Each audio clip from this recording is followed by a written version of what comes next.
What is going on, everybody, and welcome to another edition of College Football Showdown.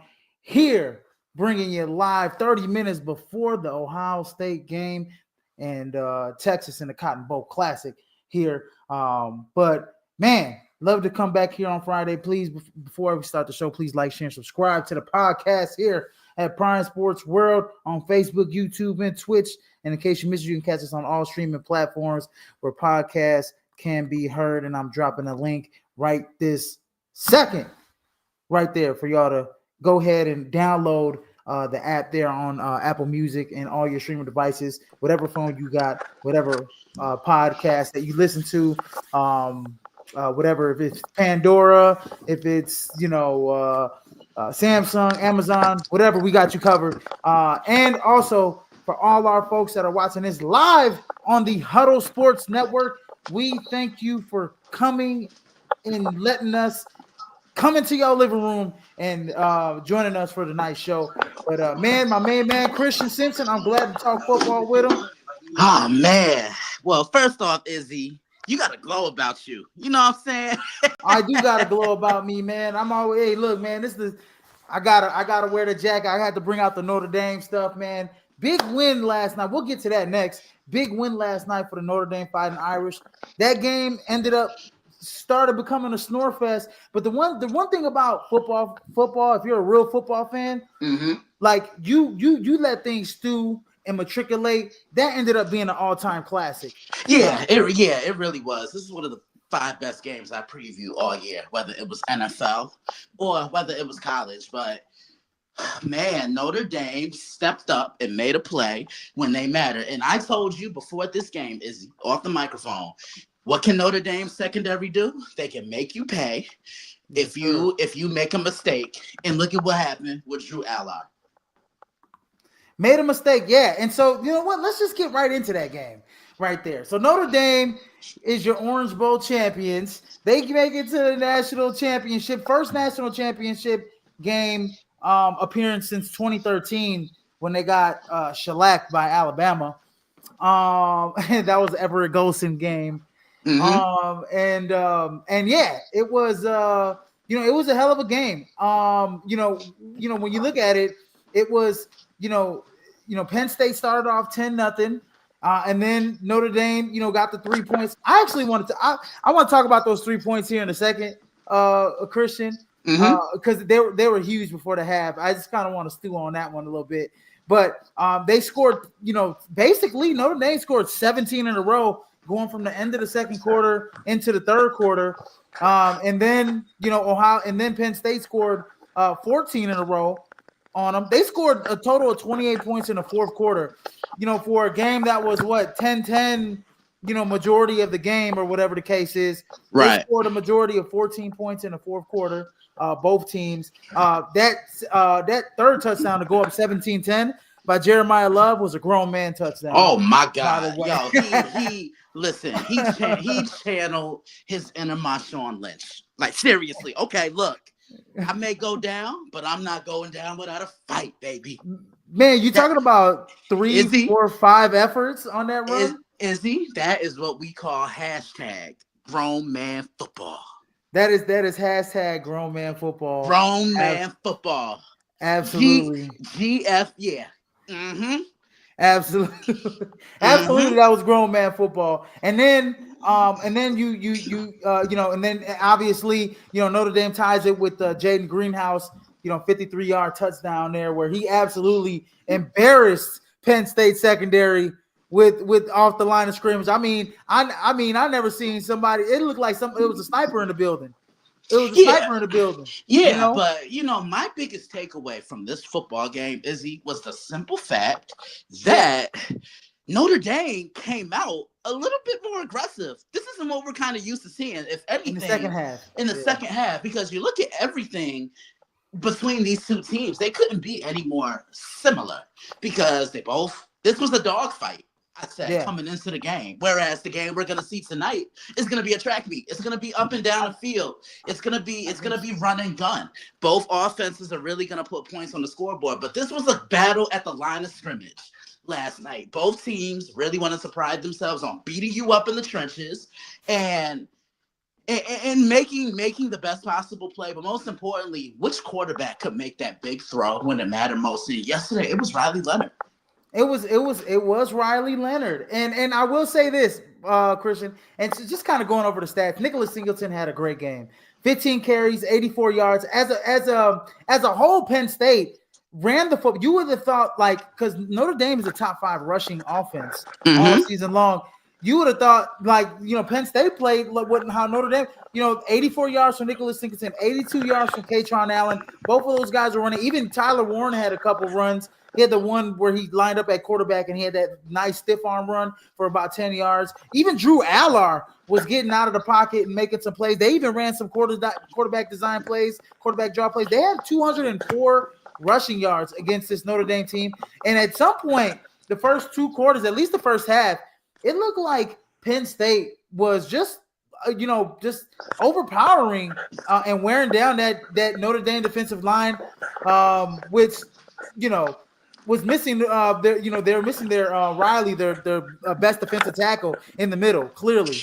Oh Um, yeah, I mean, look, there's no replacing a Riley Cross, but again, Marcus Freeman really has that team saying, "Next man up." And other right. guys have stepped up, but I think the most important piece to this entire Notre Dame defense, and I think you're gonna agree with me, Izzy. You know who I'm going with this? Number 24, Jack Kaiser. Oh yeah, Jack Kaiser was all over the field, and they stole that. I feel like they stole that interception away from him. You In my talking opinion. the pass interference? Yeah. Oh, I feel that was like listen. That I feel wasn't like they pass. stole that away from him, man. I feel like they That stole that away from that him. wasn't pass interference. I'm sorry. Look, there was Drew no Allard time. threw it like 4 or 5 yards short of Tyler Warren. Exactly. And Jack Kaiser had his eyes on the ball, and Jack Kaiser, they'll only call it when the defender doesn't turn his head around. You got to keep your Yeah, head on a swivel when you're playing the ball. and that's why Don Schuler. I think that was a Don Schuler, if I'm not mistaken. Mm-hmm. He was looking to go make a play, and he thought he can make the play, but Jack Kaiser cut in front of him and made that play. And I just hate that call at that moment. But when you look at it, I think I forget who I think it might have been a Don Schuler that had the interception the first time that was called back for defensive holding Mm-hmm. in the corner as well. And so when you look at it, Drew Allard had threw 2 interceptions that were called back. You just knew that he was going to throw another one when it came down to it. And I will say this: Kirby Smart said at the end of the last game, he said, "Man, against this defense, we wish we really didn't go for get aggressive at the end of the first half." Mm-hmm. And at the end of the second half, you have James Franklin going and being aggressive, trying to get in the field goal range to win the football game. And look what happened. Look what happened. Drew Allard threw an interception to Christian Gray, who had a hell of a game, particularly at the end of the season against USC, where he Mm-hmm. had 2 interceptions as well against in that game as well. I think he had a pick 6, if I'm not mistaken, or 2 interceptions or something like that. But anyways, yeah, Christian Gray made an excellent play, and Mitch Jeter kicked the 41-yard game-winning field goal, and now we have Notre Dame in the national championship. Marcus Freeman becomes the first black head coach in the college football national championship, which is history in the making right there. It really is. Izzy, I can't tell you how proud I am of Coach Marcus. One, he's a leader of young men, and he's Right. really come in and he's turned around this program. I still remember the video. It's December of 2021 when he was introduced, and just how fired up his players were. They needed someone that the players could relate to, and it just seemed like Brian Kelly lost that locker room before he went Yeah. to Baton Rouge. And now Marcus Freeman, he's rallied the troops, and it just seems like ever since that loss, to Northern Illinois, and I remember you and I talked after that. That loss to Northern Illinois is looking a lot sweeter now because look at where they are. Yeah, no, it's looking great. You know, when you look at both sides of the coin, I was just before this podcast, ladies and gentlemen, and I got some Northern Illinois. I posted on Northern Illinois fanatics group, so they hopefully they understand where I'm coming from with this. Looking back at that loss, it really isn't that bad of a loss. You look at the school name, but when you look at the defensive statistics, Northern Illinois is a top 5 unit in yards per game all season long. They're a legit top 20 defense all season long. Like they were top 15 in yards and points per game for against everybody in the nation. I know they play in the MAC. I know it's a weaker conference, but at the same time, I didn't realize how solid that defense was as a whole. And so, yeah, of course, early on in the year, you're gonna run into some obstacles. Northern won that game, and you know what? That was the best thing that could ever happen to Notre Dame, because what happened after that game? Marcus Freeman got with Coach Thomas Hammock. He said, "Man, Coach, what did you see? What did you? I don't know what the conversation was. I'm pretty sure we'll know about how the conversation went at the end of the season if Notre Dame wins the national championship. But basically, in a nutshell, Marcus Freeman went to Thomas Hammock. They got together." And Thomas Hammock said, "Hey, look, A through Z, this is what I saw your weaknesses on your football team, and this is how I exposed them in the game, in this game." And what did Marcus Freeman do? He took that advice, and he basically cleaned up all the mistakes that Notre Dame made in that game, and they haven't looked back ever since. No, they haven't. And Notre Dame, again, they're a physical football team. They want to play downhill. They want to dominate at the line of scrimmage on both sides of the ball. They don't need Riley Leonard to take a game over with his arm because he's simply not that quarterback. Yeah. Look, Izzy, I'm going to make this comparison, and I told you this at the beginning of the year before their game against Texas A&M. He's a poor man's Josh Allen, meaning, he's mobile like Josh, but he can't fire the ball off. He can throw, but he's not going to be a guy that can stand in the pocket and beat you with his arm. He made a really bad interception to Danny Dennis Sutton. Yes, he did. That almost lost us the game. That ball was nowhere near his intended receiver. I think he was going for Mitchell Evans. If I'm not mistaken. He was trying to get it over him, and he didn't realize that Danny Dennis Sutton is 6'5" and athletic as all hell, and is probably going to be playing on Sundays at some point. You know what I mean? And you know what? I got to give a shout out to Penn State because this was such a great game. I got to give a shout out to probably first round pick Abdul Carter, first team All America. Man, he was a man amongst boys last night with one arm. He was legit just throwing these kids around, getting to the quarterback. And honestly, he put a couple guys out of commission, if I'm not mistaken, for Notre Dame. Look, it was on the sideline hurt. Yeah, and look, I'll say this. Someone asked me, who does he remind me of? I see a little bit of Myles Garrett in him. I don't think he's as athletic. He's not as big. He's a smaller version of Myles Garrett. I think he's going to be a projected top 5 pick. This kid is the real deal. Maybe the best defensive player in all of college football.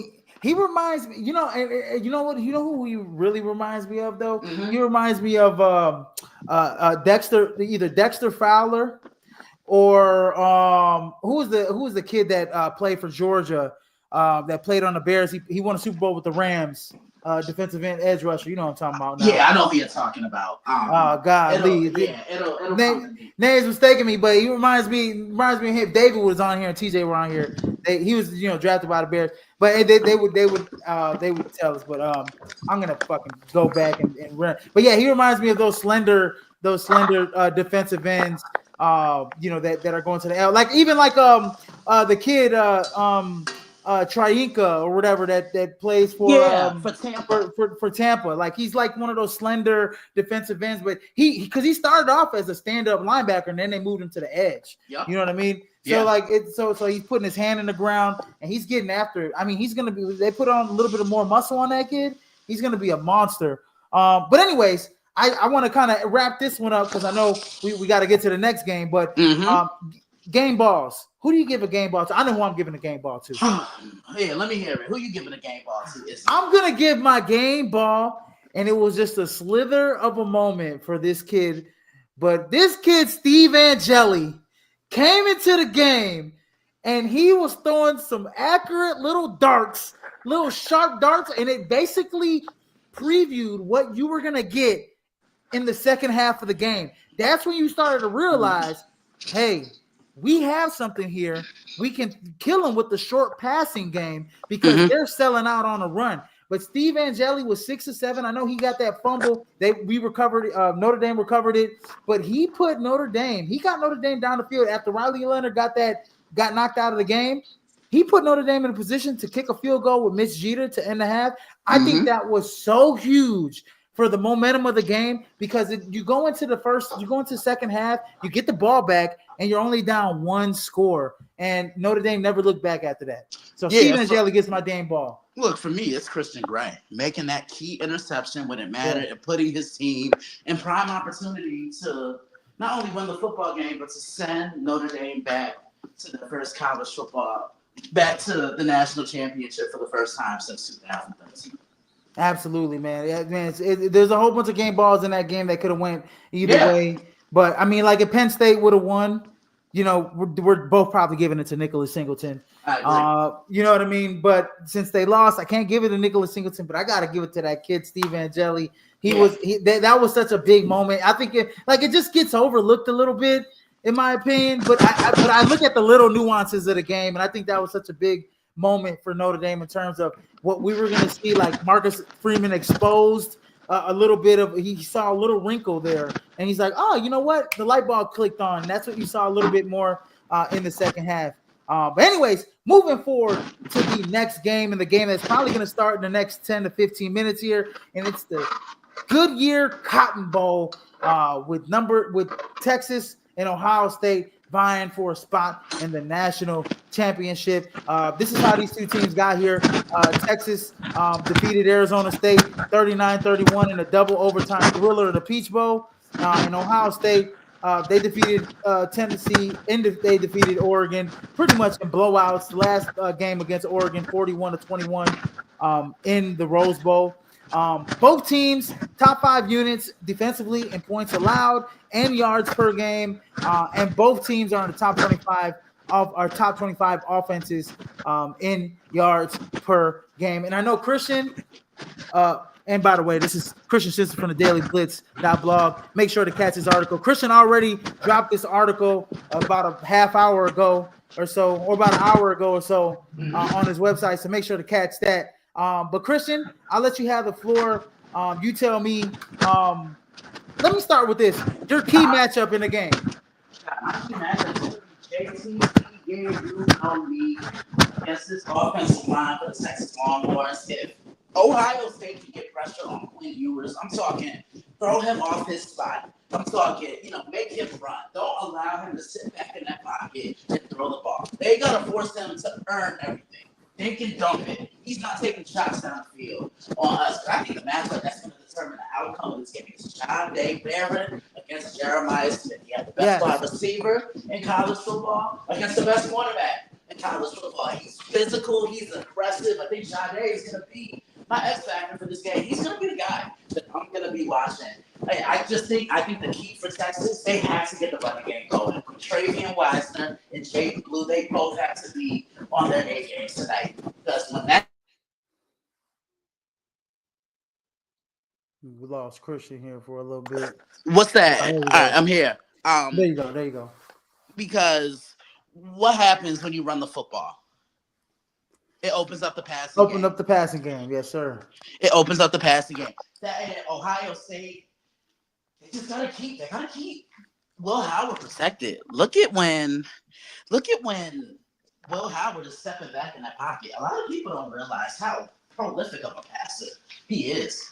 He completes 73% of his passes. Right. And he spreads the ball around. He needs to keep playing how he's been playing. Look how great they looked against Tennessee. And they put Oregon out its misery in the Rose Bowl. So I'm going to see if they can do that against Texas tonight. But Texas cannot make a mistake because this is a defense that will make you pay. I do like Ohio State in this game. I think it's going to be a shootout. I like Ohio State by a score of 37-27. Izzy. You know what's crazy that you say that this is a defense that makes you pay? Between JT Tuimoloau and godly Jack Sawyer. Jack Sawyer. I'm sorry, my name was mistaking me. Both of those guys have 18 sacks in between each other, Yeah. right? Both of those guys had. This is a unit that had 8 sacks against Oregon last week in the blowout win. Both of those guys accounted for a total of 4 of those sacks. Each had 2 sacks in that game. Both are big 6'5", athletic, bendy guys on the edge. But you know what's crazy though, Christian, is that there's not one Ohio State defensive player on the All-America team. That is a crying damn shame. This team, this defensive team, this team is number 1 in yards allowed. Mm-hmm. They're number 1 in points per game allowed as well, with only allowing 12 points per game. And Texas's number is right behind them in 4 in the top 5. So Texas is just as good at Ohio State. But you want to know something? Texas has. I'm gonna get to this right now. They got 4 guys on the All-American team on that defense. They got Jahdae Barron. They got Anthony Hill Jr., who has 7.5 sacks. He's a sophomore for them. They have Michael Taft, who's a safety for them, and they also had Alfred Collins as well up the middle for them. Who, all 4 of those guys are All-Americans on the team. So, I think the key matchup, in my opinion, you took the words out of my mouth. I think the key matchup is Jahdae Barron, the Thorpe Award winner, versus Jeremiah Smith, who's, by the way, is the second-team All-American. This is going to be an interesting game, Christian, because Jeremiah Smith, he's got about 4 or 5 inches on Jahdae Barron, who, Jahdae Barron is about 5'11", 2 something, and Jeremiah Smith 6'5", 225. He's a grown ass man out there, freshman. Mm-hmm.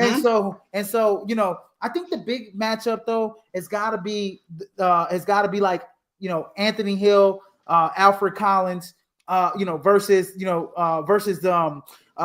I'm going to pull up their name, Chef McLaughlin of Ohio State. And then they got the other guard and Donovan Jackson, the big guard as well. If you can interrupt that interior and kind of not allow Ohio State to get the running game going, then I think everything else will play out itself for Texas. I think that's the key matchup that I got to look at as well. And I got to look at, what kind of pressure is Anthony Hill Jr., going to provide as well, because they like to bring him off the edge as well sometimes. So, this is going to be definitely a matchup where, you're going to see some big dogs, going at it here defensively and offensively. So, but I think the main matchup, the key matchup is, those DBs versus those wide receivers. Right? And they can't allow them. They have to play blanket tight coverage on these wide receivers, because each of these guys can beat you in so many ways. Emeka Egbuka, he reminds me so much of Jarvis Landry. Loves to work the flat, can go short, can go intermediate, solid threat in the red zone. Carnell Tate, he's their Chris Godwin. He's their version of what Jackson Smith and Jigba was. A guy that can move the chains, but can also take a top off the coverage. And I mean, look, what more can I say about Jeremiah Smith?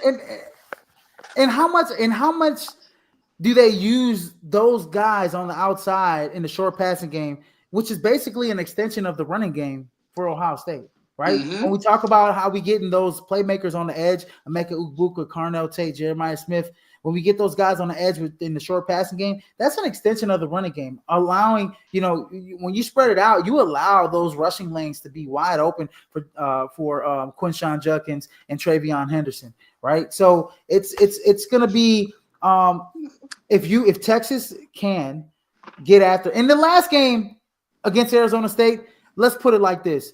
Texas allowed Arizona State back in that game. They had no business. Arizona State had no business being allowed back in that game. Texas was dominating the game basically for 2.5 to 3 quarters the whole game. And then the fourth quarter hit, and just all of a sudden Steve Sarkisian started getting less aggressive offensively. Bingo. I want to say this though.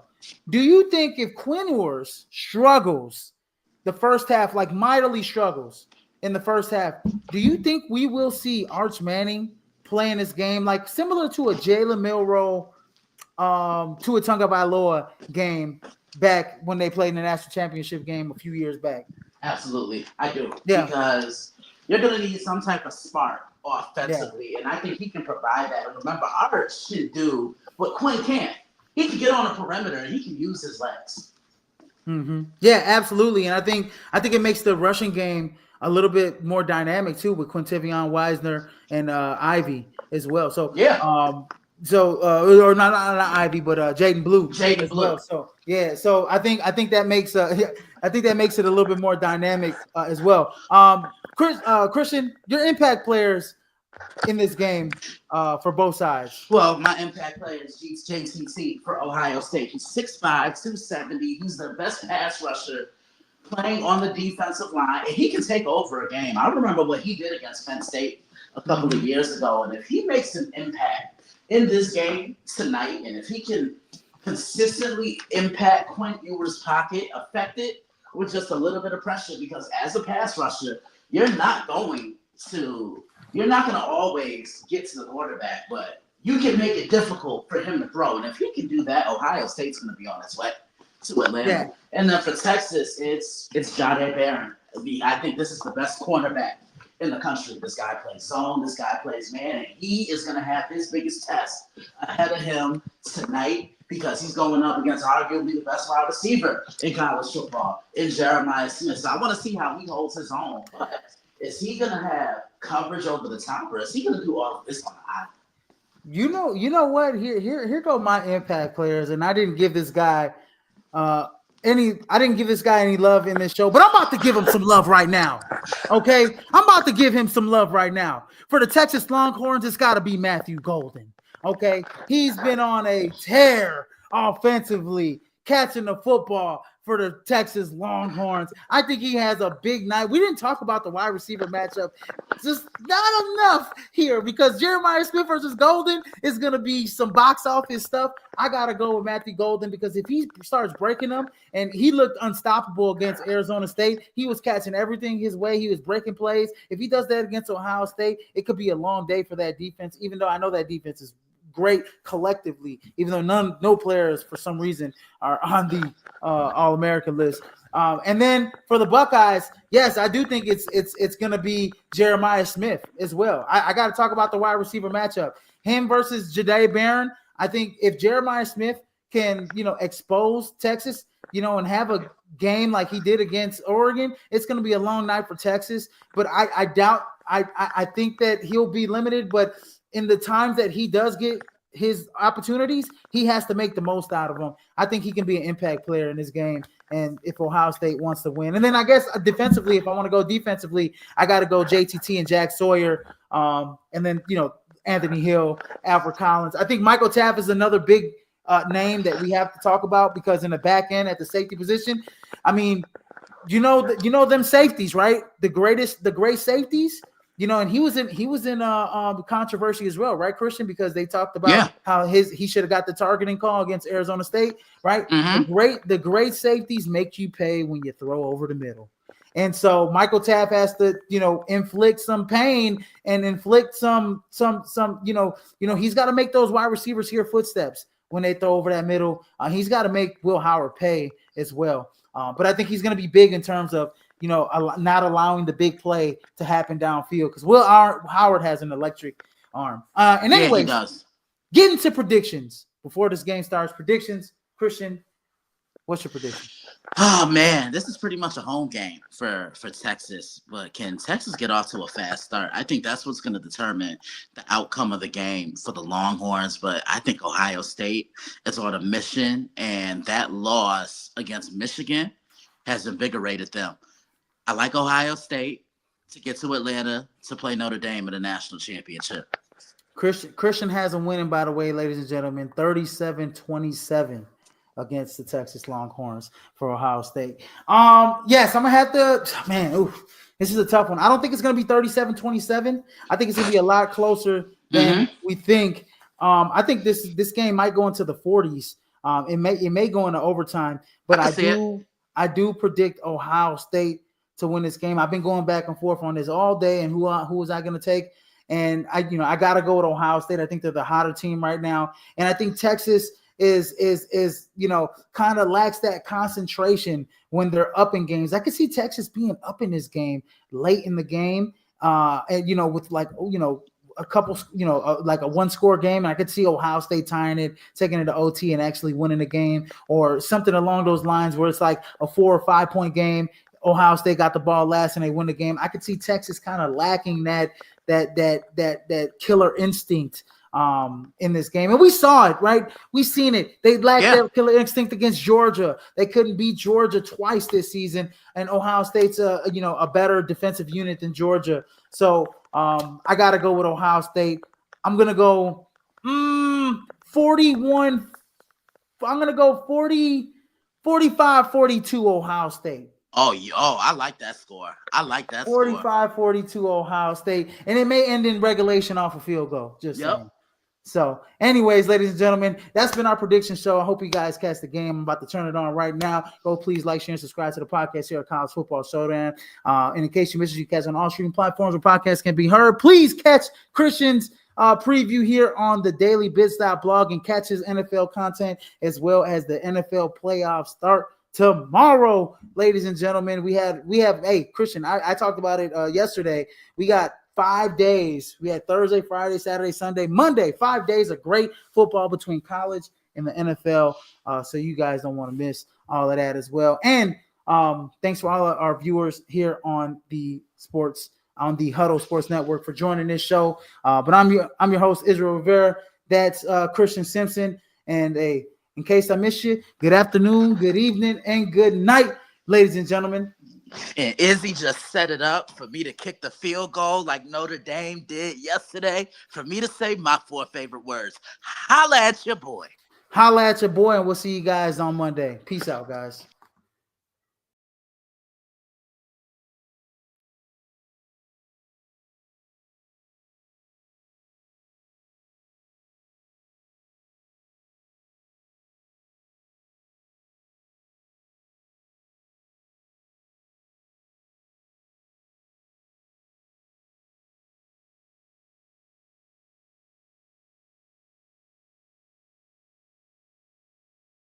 Welcome to the Huddle Sports Network, where we're breaking boundaries and redefining podcasting. Broadcasting live on 6 different platforms, we're bringing you the latest in sports like never before. Imagine tuning in to real-time discussions, expert analyses, and fan interactions all at your fingertips. Each platform offers a unique experience, whether you're on YouTube, Facebook, or Twitch. We're not just sharing stories, we're creating a community of passionate sports enthusiasts. Join us as we dive deep into the evolution of podcasting, where every episode is a chance to engage, debate, and celebrate the world of sports. This is where your voice matters and the game never stops. Welcome to the Huddle Sports Network, where we're breaking boundaries and redefining podcasting. Broadcasting live on 6 different platforms, we're bringing you the latest in sports like never before, where sports passion meets podcasting brilliance. I'm Mike, the Bear fan, and alongside Bill, the Packer fan, and our buddy Ken Catalone, we're bringing you an incredible lineup of 38 diverse podcasters. Each one brings their unique flavor to the table, covering everything from game analysis to behind-the-scenes stories.